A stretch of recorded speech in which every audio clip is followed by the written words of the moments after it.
Buenos días a todos. Un martes más vamos a tener una sesión técnica sobre una de los sistemas de información más importantes de la Dirección General de Salud Pública, que es el Sistema de Información sobre Conductas de Riesgo, que gestiona el Servicio de Información de Salud.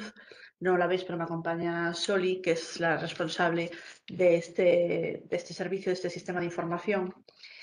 Y el sistema de información sobre conductas de riesgo se basa en una encuesta que se hace a la población con un tamaño de muestra determinado y que pretende conocer conductas autodeclaradas por la población gallega. En la página web están publicados los distintos resultados anuales de las encuestas realizadas hasta ahora, pero hoy vamos a tener una sesión técnica a cargo de Sergio Veiga Rodeiro, que colabora en el Servicio de Información de Salud como técnico y es licenciado en Psicología, y él nos va a mostrar una pequeña descripción evolutiva de los indicadores más importantes que recoge el SICRI. Gracias, Sergio, cuando quieres. Perfecto. Gracias, Marta. Buenos días a todos. Efectivamente, la idea es esa, hacer un breve repaso de una parte de los resultados de la edición 2024 de SICRI. Como sabéis, SICRI es uno de los sistemas de vigilancia con los que cuenta la Consellería y cuyo objetivo es proporcionar información a varios servicios de salud pública respecto de un conjunto de factores de riesgo, la mayoría modificable, desde luego todos los que voy a presentar hoy, y prácticas preventivas en cuanto a su frecuencia, distribución en la población y una serie de características específicas. Dos detalles de la ficha técnica. La población objetivo son las personas residentes en Galicia con 16 años o más, y llegamos a ellos a través de la base de tarjeta sanitaria, en la que estamos aproximadamente el 98% de los gallegos, y son elegibles aquellos que tienen teléfono en la base, porque la encuesta es telefónica. SICRI utiliza un muestreo aleatorio estratificado. Se construyen 8 estratos a partir de las variables sexo y grupos de edad, 4 grupos de edad. Y se diseña para que sea representativa, para garantizar su representatividad en esos 8 estratos. El trabajo de campo se hace a lo largo de todo el año para evitar sesgos estacionales. Y en el año 24 tenemos, como veis en pantalla, 7.918 entrevistas válidas. La tasa de respuesta, es decir, el número de entrevistados dividido entre el número de personas contactadas, es del 76%. Y desde el año 2005, cuando se hizo por primera vez, hay 3 bloques que han entrado en todos los cuestionarios, que son el de variables demográficas, consumo de tabaco, o sea, el bloque de tabaco y el de peso y talla autodeclarados. Y luego cada año han ido entrando y saliendo una serie de bloques en función de las necesidades de cada momento. Y el cuestionario del año 24 se completa con los bloques que veis ahí. Percepción de estado de salud y bienestar psicológico, consumo de alcohol, cannabis, tranquilizantes, juego patológico y 2 bloques que han entrado nuevos este año, que son de el año pasado, perdón. Actividad física y sedentarismo y alimentación. Y la idea es ir sobre estos 6 bloques que veis en pantalla, dando la foto del año 24, poniéndola en perspectiva con la serie histórica, excepto en los 2 últimos, porque solo tenemos información de un año.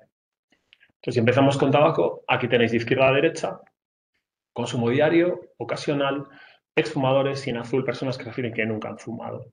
Si nos quedamos con los consumidores activos, vemos como el 15,3% de los gallegos refiere que fuma a diario, casi 1 de cada 6. La prevalencia es mayor en hombres, aproximadamente 4 puntos, y está por encima de la media en los grupos entre los 25 y los 64 años, especialmente entre los 25 y los 44. Y si veis en color dorado, el consumo ocasional, los fumadores ocasionales están por debajo del 3%, excepto en los 2 grupos de edad más jóvenes, de 16 a 44 años.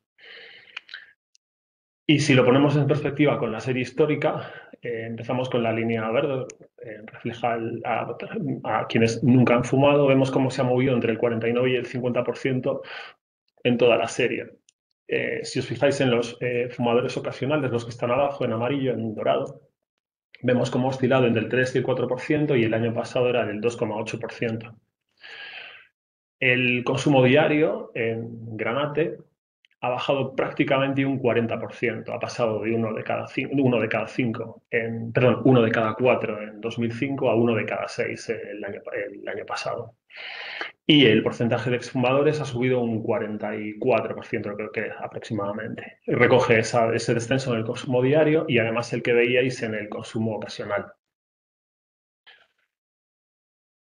Si SICRI hubiera empezado antes, si tuviéramos una serie historia aquí representada desde antes de 2005, veríamos que esta tendencia a la baja venía de antes. No obstante, en el año 2006 y en 2011 el descenso es más acusado debido a la entrada en vigor, a la aprobación de las dos leyes que regularon el consumo de tabaco. Y aquí tenéis el porcentaje de fumadores que refieren que consumen, ya sea de forma ocasional o diario, tabaco de liar. Se aprecia cómo en el año 2005 era una práctica muy poco habitual, prácticamente restringida a personas de 65 años en adelante, y cómo ha ido creciendo paulatinamente hasta el año pasado, en el que casi algo menos de 1 de cada 3 fumadores refieren que lo utilizan, este tipo de modalidad de consumo. Y si vemos esta evolución en función del grupo de edad, aquí están representados en color azul más oscuro los más jóvenes y el azul se va aclarando hasta los mayores. Si os fijáis en la línea más clara, la de 65 años y más, vemos como a lo largo de toda la serie el consumo de tabaco de liar ha ido oscilando entre el 8 y el 11%. Y se aprecia claramente cómo es una modalidad cómo ha ido creciendo el atractivo en los dos grupos de edad más jóvenes. En el más joven incluso ha llegado al 50% en el año 21. Y aquí tenéis representado el porcentaje de gallegos que refieren que están expuestos a un buen vintal de tabaco en cada uno de los 3 ámbitos por los que se pregunta. 12% aproximadamente refieren que están expuestos en su casa, en sus domicilios, y 5% en el trabajo y en espacios de ocio. Los hombres refieren que están menos expuestos en los domicilios y las mujeres en el trabajo, en los centros de trabajo, y en el ocio no hay apenas diferencia. Donde sí vemos diferencias muy llamativas es en función de los grupos de edad, como disminuye la exposición a medida que avanza la edad. Y si ponemos en contexto la evolución de la exposición al humo ambiental de tabaco, hay, como os comentaba antes, 2 factores que determinan estas evoluciones, que son la aprobación de la ley en 2005, entró en vigor en enero de 2006, que restringió, recordad, el consumo de tabaco en centros de trabajo y en la hostelería de más de 100 metros cuadrados. La de menos de 100 metros podían elegir, la mayoría eligieron que se siguiera fumando. Y en el año 2010, a finales de 2010, entró en vigor en 2011, la Ley 42, que vino a corregir esta situación y restringió el consumo de tabaco en todos los espacios de hostelería. Entonces, si os fijáis en la línea verde, en el año 2006 la exposición baja del 93 casi por ciento aproximadamente al 65, y en 2011 del 55 al 5, donde está desde aquel momento. En los centros de trabajo el mayor descenso se produjo en 2006, y vemos también una bajada en el año 2011, probablemente debida en parte a la reducción, es decir, a la reducción de la exposición en los trabajadores de hostelería en sus centros de trabajo. Y en dorado vemos la evolución en los hogares, que baja del 34 aproximadamente al 20% en el año 2006, y desde entonces ha ido bajando progresivamente hasta el 12 que estaba el año pasado. Pasamos al alcohol. Aquí tenéis representada la prevalencia de consumo diario, simplemente solo el diario. Entonces vemos cómo 14,6% de los gallegos refieren que consumen bebidas alcohólicas a diario, un punto menos que el consumo de tabaco. Vemos que la prevalencia de hombres es 3 veces mayor a la de las mujeres y que hay un gradiente en cuanto a la edad. Va subiendo a medida que avanza la edad hasta el 27,7% en el grupo de 65 años. Y si ponemos en perspectiva estos datos con la serie histórica, aquí tenéis representada la evolución en función del grupo de edad. Si vamos de arriba hacia abajo, vemos como en el grupo de 65 años y más, respecto al año 17, la reducción es prácticamente de un 2% en términos relativos. Sin embargo, en el siguiente grupo, 45 a 64, la reducción es del 40%. En el siguiente grupo, 25 a 44 años, la reducción es de algo más del 50%, y en el grupo más joven, en la línea inferior, es un 0,6, en términos relativos sería un 30% inferior. Y aquí nos vamos a fijar en el consumo de bebidas alcohólicas, ya no diario, sino ocasional, en el último mes, en el grupo de edad más joven, de 16 a 24 años. Y aquí se aprecia cómo, excepto en el grupo de 16 a 17 años, que no tienen edad legal ni para comprar ni para consumir, en el que consumen, refieren consumo en el último mes 1 de cada 3, en los demás se aprecia cómo el porcentaje está cercano al 60 o por encima del 60. Y vemos además que la brecha de género, la diferencia que veíamos entre hombres y mujeres en las figuras anteriores, aquí en OSEA es prácticamente de 5 puntos. Y si vemos que ha pasado desde el año 17, En morado tenéis a los chicos, en naranja las chicas. Las líneas continuas representan el consumo que habéis visto en la figura anterior, consumo ocasional en el último mes. Y las líneas discontinuas se representan consumo en atracón. Esto es episodios de consumo de 5 más consumiciones en un espacio aproximado de 2 horas. Entonces aquí vemos que respecto al año 17, en el 18, la tendencia general es descendente. Sin embargo, desde ese año están relativamente estables. Y vemos otra cosa, y es que la distancia que había entre chicos y chicas en el año 17 se ha reducido en algún caso significativamente. Cannabis. 2,2% de los gallegos refieren que son consumidores que eran consumidores en el año 2024 de cannabis. Aquí volvemos a ver que la prevalencia de hombres es 3 veces mayor que la de las mujeres, más de 3 veces mayor, y que es máxima en el grupo de 25 a 44 años. Y prácticamente residual de 45 en adelante. De hecho, aquí hemos juntado esos dos grupos de edad los más mayores. Y si nos fijamos en la evolución en esos dos grupos de edad más jóvenes, de 16 a 44, aquí volvemos a tener a los chicos en morado, las chicas en naranja. La línea continua, las dos líneas continuas representan al grupo de edad más joven, 16 a 24, y las discontinuas a los mayores de 25 en adelante. Entonces se ven por un lado que respecto al año 17, las dos líneas continuas, chicos y chicas, hombres y mujeres del grupo de edad más joven, la prevalencia se ha reducido del 11 al 5,4 y del 6,5 al 3,3. Sin embargo, las dos líneas discontinuas que representan al grupo de edad de 25 en adelante, vemos que en el caso de los chicos está en el 7,5, excepto lo que ha pasado en pandemia, y en las chicas ha bajado 0,4.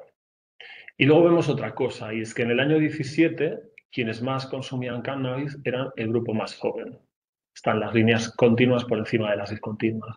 Y en el año 24 vemos que en el caso de los chicos se ha intercambiado y ahora son los más mayores, de 25 en adelante. Sin embargo, en las chicas lo que han hecho ha sido acercarse, pero no ha pasado. Siguiente bloque, exceso de peso, medido como sobrepeso u obesidad en función de los umbrales de 25 y 30 en el IMC. Si os fijáis en la línea, en la barra de arriba, vemos que el 56,5% de los gallegos tienen sobrecarga ponderal. 2 de cada 3 tienen sobrepeso y 1 de cada 3 tendría obesidad. Vemos que la prevalencia es mayor en hombres y aumenta claramente con la edad. Y si lo ponemos en perspectiva, si os fijáis en la línea granate que representa el sobrepeso, vemos cómo ha estado entre el 38 o 39%, está ahí estable o ligeramente a la baja. Sin embargo, si os fijáis en la línea que representa la obesidad, se aprecia como el ascenso relativo es de un 50% respecto al año 2006, 6 puntos. Y esta figura complementa la anterior. Aquí tenéis representado el porcentaje de gallegos que refieren que ocupan su tiempo libre de forma sedentaria, que no hacen ningún tipo de actividad física. Vemos cómo, tanto en hombres como en mujeres, va creciendo a medida que avanza la edad. Y en el cuestionario se pregunta por actividad física, aparte del sedentarismo, se pregunta por la actividad física intensa, moderada y el tiempo caminando que realiza la gente. Y en función de su frecuencia y duración, se clasifica la población en tres niveles, como veis en pantalla. Bajo, moderado y alto en función de su nivel de actividad física. Si os fijáis en la barra de arriba, vemos que un cuarto de la población estaría en ese nivel bajo, algo menos de la mitad en el moderado y algo más de un cuarto en el nivel alto. Claro, la herramienta que hemos utilizado clasifica en el nivel bajo incluso a quienes refieren que no hacen actividad física sobre la base de que hacemos a lo largo del día actividades que requieren un esfuerzo físico. De todas formas, en ese primer grupo, el de la izquierda, que está representado en dorado, tenemos a un porcentaje que oscila entre el 30 y el 50% que refieren que no hacen actividad física. Y ya para acabar, en el año 24 introducíamos por primera vez preguntas sobre la frecuencia de consumo de 15 categorías de alimentos. 15 categorías de alimentos que hemos clasificado en 3 grupos en función de la frecuencia con la que se recomienda incluirlos en la dieta. Entonces aquí tenéis representado ese primer grupo, que son el de alimentos que se recomienda incluir en la dieta a diario.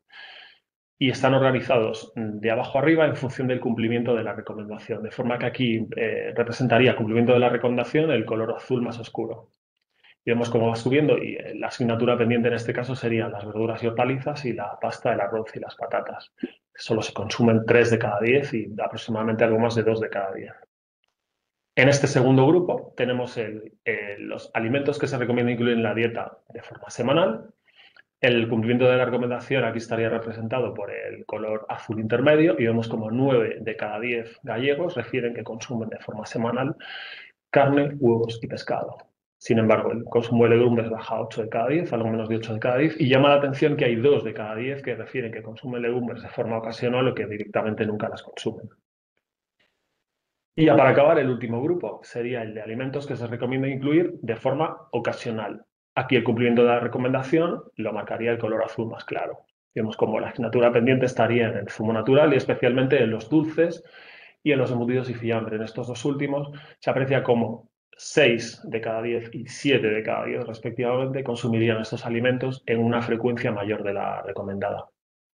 Y nada más. Muchas gracias.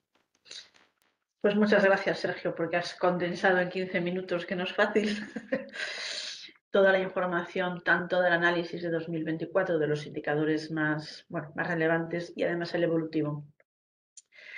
Pues nada más, gracias a todos y encomendaros al próximo martes, donde la sesión técnica pues versará sobre el programa de vigilancia de resistencia a los antimicrobianos 2020-2024. Muchas gracias.